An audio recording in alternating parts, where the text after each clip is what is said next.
事念一遍好不好？第10章1到17节各位都手头上都有圣经吧？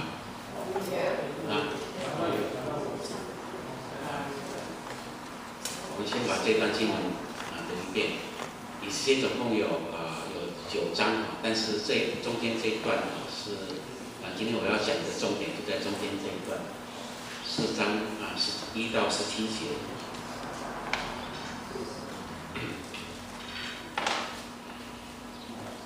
各位都熟悉以色列的故事吧？读过以色列故事的举一下手好不好？大部分都熟悉好，我们把这一段一起来念一遍，一起来。莫尼改知道这件事，就撕裂衣服，穿麻衣，在城中行走，痛哭哀嚎。到了朝门前，住脚步，因为穿麻衣的不可进朝门。王的旨意找到的各支所属犹太人大大悲哀，哭起哀嚎，穿麻衣在会中的甚多。公民和太监来把这事告诉以斯帖，他甚为忧愁，送衣服给莫尼改穿，让他脱下麻衣。太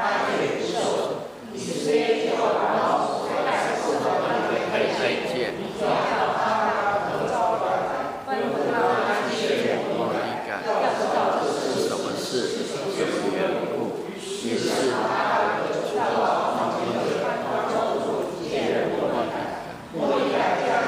所遇的事，因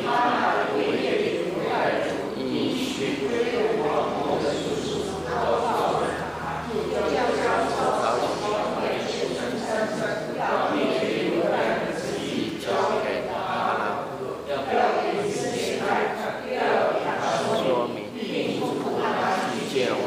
为本族的人在王面前追求祈求。哈格回说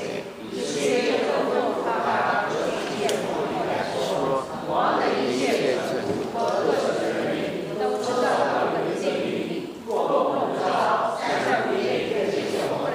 无论是哪里必被致死，因为王向他身经战，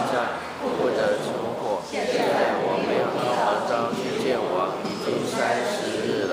人就把以色列的话告诉莫尼改。莫尼改多人维护以色列说，你不想在王宫里强迫一切犹太人空预言，以色列住得到必定灭亡的王后的贵妃，不是为现今的机会吗？以色列就吩咐人回答莫尼改说，因为我禁止3年不吃不喝，这样禁止若是就是吧，是我的一切所说的去行。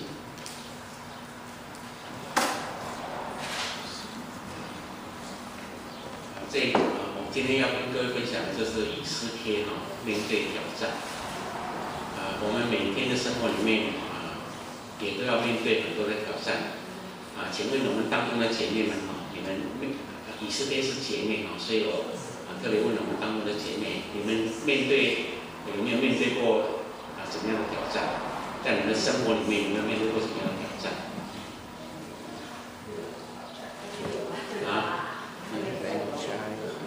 每天都有面对很多挑战。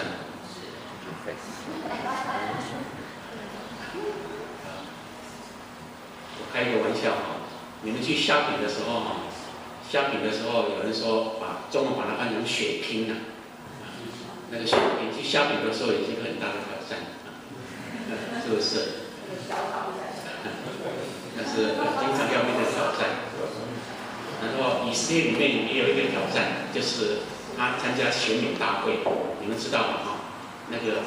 亚哈水女王把他的王后废掉了以后然后他就要再找一个新的王后来代替瓦斯提，所以他就办了一个选美大会。那以色列在这种选美大会里面脱颖而出这个也是一个挑战所以姐妹们要怎么样走到街上的时候，让人家能够都能够注目在你的身上这个也是一个很大的挑战。事实上，以斯帖这个名字跟刚刚我们诗班所献的那首诗歌《心经》的意思是一样的。以斯帖这个名字那个希伯来的诗根可以有2个意思，一个就是心经，所以以斯帖在圣经里面，在犹太人的历史里面，好像一颗闪亮的星星一样，在不是为自己发光，而是为神发光，因为他懂得信靠神当然，我们也会讲到，等一下还有一个隐藏，另外一个意思就是隐藏的意思。所以我们生活里面都要面对很多的挑战，但是到底为什么而战？为什么而战？这个就是我们要去好好去考虑的问题。我们征战了老半天，到后来到底为什么而战，我们都搞不清楚的话，那就很可悲了。那以斯帖记这一本书为什么会被放在圣经里面？就是记载以色列历史里面，他们面对一个被灭种的威胁但是因为以斯帖还有末底改，他们可能面对这个时代的挑战，而且不是为了自己而战，而是为了他的民族，为了他的国家，为了上帝的国度而战所以这本书会被放在圣经里面基本上就是最主要就是基于这个理由所以你可以看到下一章他在最后讲到最后这本书的结论就是讲到亚达月13日行的这事，就是上帝拯救以色列百姓，所以14日就安息，以这日为4年欢乐日之子所以住无城墙乡村的犹太人，如今都以亚达月14月为4年欢乐的节日，彼此馈送礼物，然后照着普尔的名字犹太人就称这2日为普尔日犹太人叫做普尔节，我们比较熟悉的是逾越节。但是还有这个普尔节，因为这本书里面讲到抽签、撤签，这个普尔就是抽签、撤签的意思抽签、撤签的意思所以就是跟这个抽签有关系的。所以最后26节跟24节讲到说，照着普尔的名字，犹太人就称这人为普尔日，因为他们因信因为这信上的话，又因所看见、所遇见的事，就应承自己后裔，并恢复他们的免按时必守这日，永远不废我想这个细节我没有办法细讲但是以斯帖是一本很好的戏剧，有很多戏剧这种起承转合的这种戏剧的书你们可以回去好好看一下，即使把它当做一本很有名的很好的小说来看，也是很好的所以我们就要进到这个重点，就是说我们每天生活都要面对很多的挑战，不只是我们个人，就是我们这个教会也是跟历史上的以色列百姓一样，都受到很多的威胁。我们不小心可能就亡国灭种了，我们一不小心，我们的生命就落到危险的这种境界里面去。但是这本书让我们看到以色列民跟神的选民神的教会，这2者都是神所拣选的，都是神所要保护的，神一定会保守会看顾。如果你看以斯帖记的话你会发现跟其他的圣经的书简有一个很大的不同，就是以斯帖里面从头到尾没有提到上帝的名字，上帝是隐藏的，上帝是隐藏的我们有时候在我们信仰的道路上面，我们也会发现到底上帝跑到哪里去了？上帝不见了，我很需要他的时候他不见了，上帝不见了在信仰的历程里面我们都会有这种经历但是我们看到以斯帖不但是上帝不见的连神的百姓也隐藏起来了，也不敢去公开的去为信仰来做见证的。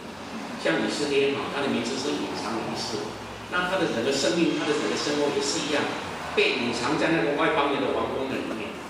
被隐藏在外邦宫里面甚至他也不敢随便的去透露他的身份所以但是上帝在这种情况底下他都可以透过一连串的巧合来行神迹拯救。所以整个以色列的故事就是你可以看到它有一连串的巧合，一连串的巧合表面上好像我们看起来都是巧合，事实上都是神在背后，在每一件大小的事上都在那里引导带领譬如说这个巧合就是说那么多犹太人里面，他就出了一个以斯帖那么才貌出众的女子，然后她脱颖而出成为皇后，然后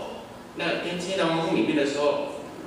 他的叔父在外面就无意当中也听见谋害那个亚哈水鲁王的阴谋，然后末底改就把这个阴谋报告给王，然后就拯救了这个王的生命。结果这件事情就被记在那个皇家的历史上面，然后以斯帖也隐瞒自己的身份，王好久没有召见他，就去见王，直到第6章的时候，我们才发现那一天晚上就是以色列人要被灭种的那一个晚上，这个王竟然睡不着觉，然后睡不着觉的时候，他居然还请人家去把那个王宫里面那个历史书那个过去王宫里面所发生的事情的历史书来看，而且正好他看的时候，那么多的历史书里面，他翻开的那个部分正好就是那个末底改拯救王这件事情，然后他就想到这个事情，然后在那想到说，当初他救我的命有没有给他什么报酬？竟然发现说没有给他什么报酬。那一天晚上正好也是另外一个哈曼，就是以色列的仇敌跟末底改很看不惯末底改，然后要透过杀末底改，然后进行整个屠杀犹太人的计划。可是那个王这个事情王都不知道，所以因为那个事情，这个整个历史就反转了你们去看那个戏剧性的高潮就在这里展开。所以以斯帖他就是整个故事就看到我们即使我们碰到好像上帝隐藏，我们自己好像也是看不见上帝，自己也很软弱，显不出上帝这个荣耀的见证的时候，可是神从头到尾都在保守，所以神的掌权是这个整个以斯帖一个很重要的神学的主题。而神的掌权并不等于是宿命论，我们什么都不用做，反正一切神都安排好了，并不是像我们中国人很多人相信的这种所谓的宿命论。因为神的作为跟旨意虽然不能够看透，可是人如果忠心的去顺服神的时候，这个事情是我们可以掌控，是我们可以做。那透过人的顺服，我们就可以看到，好像上帝不存在的这种情况里面，可是上帝却能够施行超乎我们所想的拯救。所以这是很重要的信息。所以人的责任跟上帝的保守这两件事情要调和在一起。我们成为基督徒，并不是什么都不用做，在我们觉得很灰心、很失望的时候，在一种很适当的时机、很重要的时间里面的时候，我们如果懂得顺服的时候，上帝就能够在那里面显出他奇妙的作为。好像以斯帖最有名的一句话：“我若死就死吧，你若禁止3周，我若死就死吧。”他也没有想到，他也没有把握说，我这样做会有什么样的结果。可是透过人的顺服，神就可以实行他的拯救。这是今天早上我要传给你们最重要的一个信息。我们每一个人，神拯救我们，也要透过我们去成为这个时代的拯救。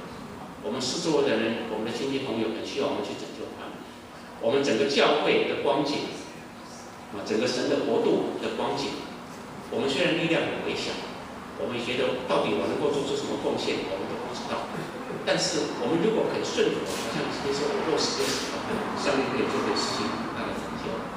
所以神是拣选人来跟他同工耶稣说到信他的人也要做他所做的事情，而且要做比耶稣那个时代所做更大的事情。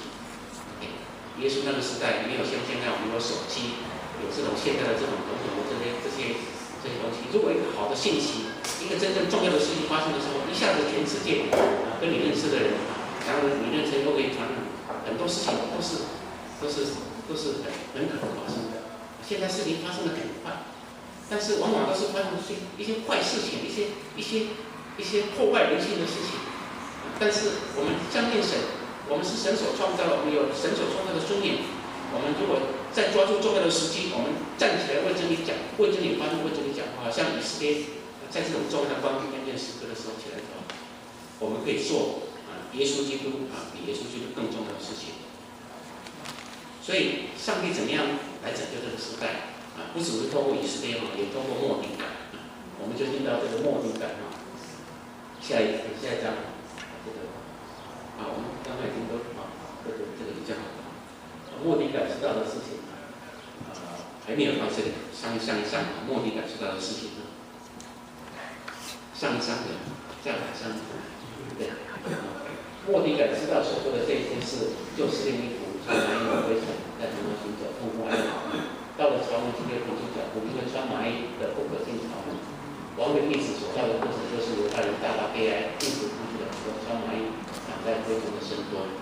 这里就是讲到那个犹太人的仇敌哈曼已经要来开始进行这个对犹太人灭族这个计划。今天我们这个教会，我耶稣基督这里的教会也受到很多的攻击。我2个礼拜前我才去华山的地区去参加那个为婚姻漫步行的那个活动。你知道现在已经这个同性恋的这些人他们不但是争取到这个立法通过，而且他们现在开始来压迫这些基督徒如果这个立法的话，我现在在讲这个言论会被定罪的，在法律上会被定罪的，所以你们不要去预告。他们现在变本加厉，就是任何讲到反对同性的这种言论，包括你讲圣经像罗马书里面就讲到不能有同性的这个事情等等这些事情，这些东西都是违法。他们现在进一步的来让基督徒不能够传讲圣经的真理，特别是同性的这方面的真理这是我想不通这个事情同性恋他们这根本违反自然。你有办法的话，你自己生孩子嘛？你为什么还要去收养孩子？然后就是这个2个男的，一个叫他爸爸，一个叫他妈妈，这怎么是违反自然的？我想不通这个事情。这个我们就不用多谈了。所以，我们这个时代是很需要一些人来成为上帝恩典的管道，来得到拯救。那在以色列还没有出现以前，还没有顺服神的呼召以前，他的叔叔末底改，事实上从小这个末底改就影响以色列。以色列到后来会把命都豁出去要来拯救一些人，也跟他这个叔叔有关系。那这里我要特别讲到就是讲到末底改知道所做的一些事情。我们说我们现在这个资讯的时代你能够掌握什么资讯掌握多少东西你就可以别人不知道的你知道的话你就可以知识就是权力，你就可以做很多很多的事情。所以我们每天都在寻找新的资讯。我很感谢上帝今天在座好像没有人看手机去寻找有什么新的资讯我们都可以去专心的来听神的话。但是有一些教会不是这个样子的，很感谢上帝。我们每天都在寻找新的资讯，为的是什么？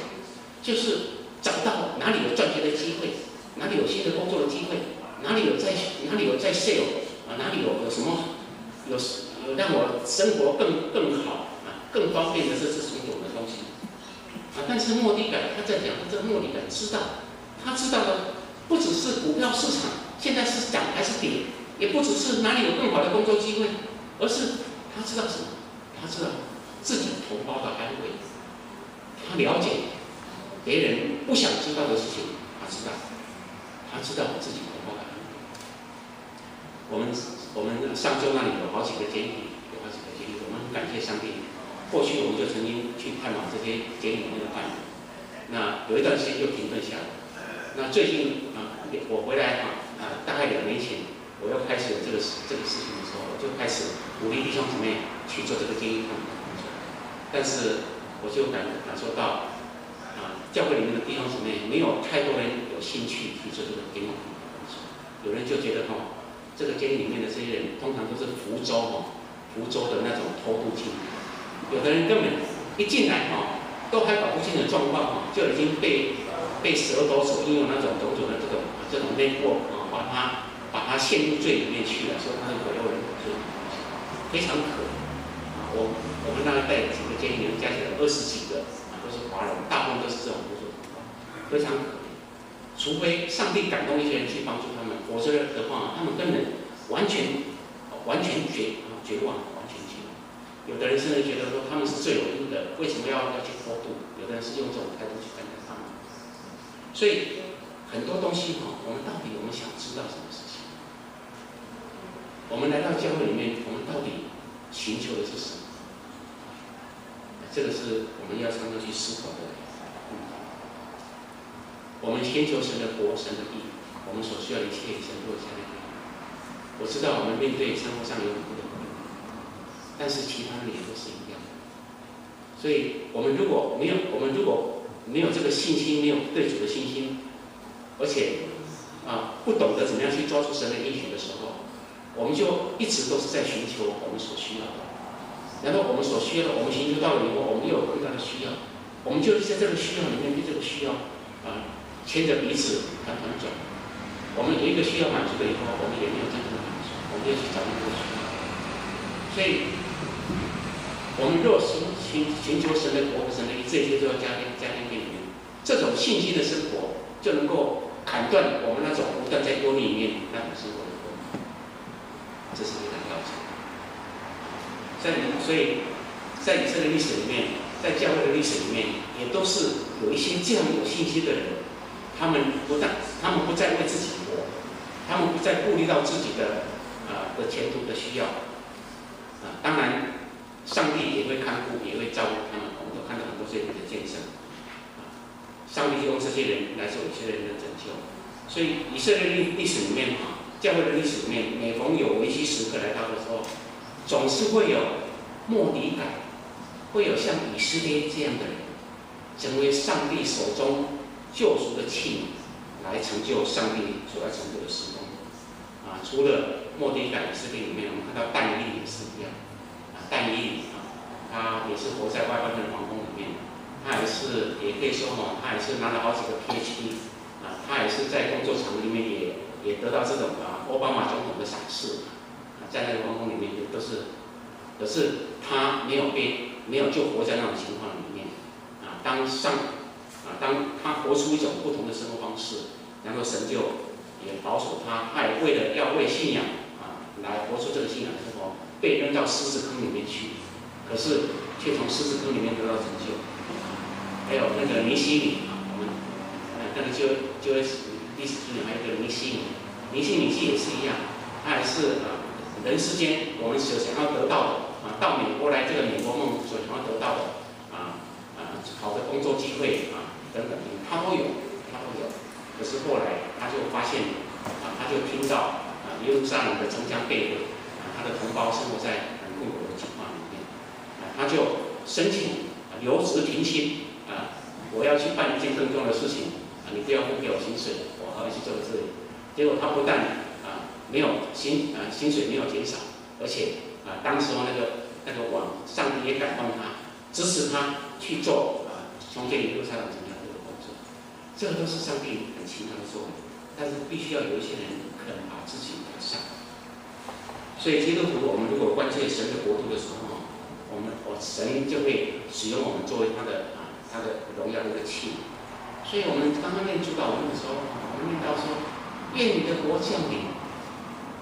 请问我们念的时候是真的这样想，还是只是念念而已？愿你的国降临，愿你的国降临。我们要去仔细的去思考。然后诗篇67篇第2节也讲到说，一个真正有信心的基督徒，愿意像末底改、像以色列这样的基督徒，他们有一个愿望，就是愿世界得知你的道路，愿万国得知你的救恩。这个就是我们要常常做的。愿世界得知你的道路，愿万国得知你的救恩。有时候在很困难的环境里面，上帝更能够使用我们，更能够使用。那个以色列在王宫里面，不晓得过了多少养尊处优的日子，他从来不晓得外面的世界到底发生什么事情。可是上帝还是保守他，他还是对上帝有信心。到了所需要的时候，他的那个信心就表现出来，叫世界得知你的道路，万国得知你的救恩。然后在以色列跟末底改最后要去完成神的使命，让以色列得到拯救的过程当中，还有一个很重要的事情，就是他们互相之间的一种关系啊，互相之间的关系。我们看到以色列当然关心末底改。那个王后以色列的宫女和太监把这事就是末底改说在外面好像很痛苦，在生活撕裂衣服，在生活的时候有人就把宫女太监宫女跟太监就把这个事情告诉以色列然后以色列就很忧愁，然后他就关心末底改，要送衣服给末底改穿，要他脱下麻衣，可是他却不受。以色列就把王所派侍候的另外一个太监，也是他的一个很能够也能够信任的一个太监，叫做哈拉格叫他去见末底改，要知道到底是怎么回事，是什么缘故。所以你可以看到以斯帖他能够成为上帝手中的器皿来实行拯救跟他平常说的生活，平常说怎么用什么态度在生活，非常有关系，非常有关系。你看他跟他的人际关系这里讲到那个宫女，讲到太监，这些宫女、这些太监都跟以斯帖有很亲密的关系，也就是说都站在他这一边。那时候很类似这个犹太人活在那个纳粹统治下的那个二次大战的那种那个希特勒要把纳粹灭种的这种情况下，所以谁要去跟犹太人站在一起都可能被纳粹政府追杀这种情况。可是你看到以斯帖他的宫女太监都站在他这边，就是他的人际关系他所表现出来的东西，让他觉得这个人是很可靠的。在二次大战的时候，也有一些基督徒甚至一些不是很好的基督徒，他们也是能够去行使一些救犹太人的使命，因为他们就是在这个时候也显出让人家可以相信他。所以以斯帖这里有太监有宫女都站在他这一边，更有一个亲戚哈达格可以为他跑腿，甚至肯为他冒险，所以我们基督徒我们如果要成为上帝拯救的工具的时候，我们平常时候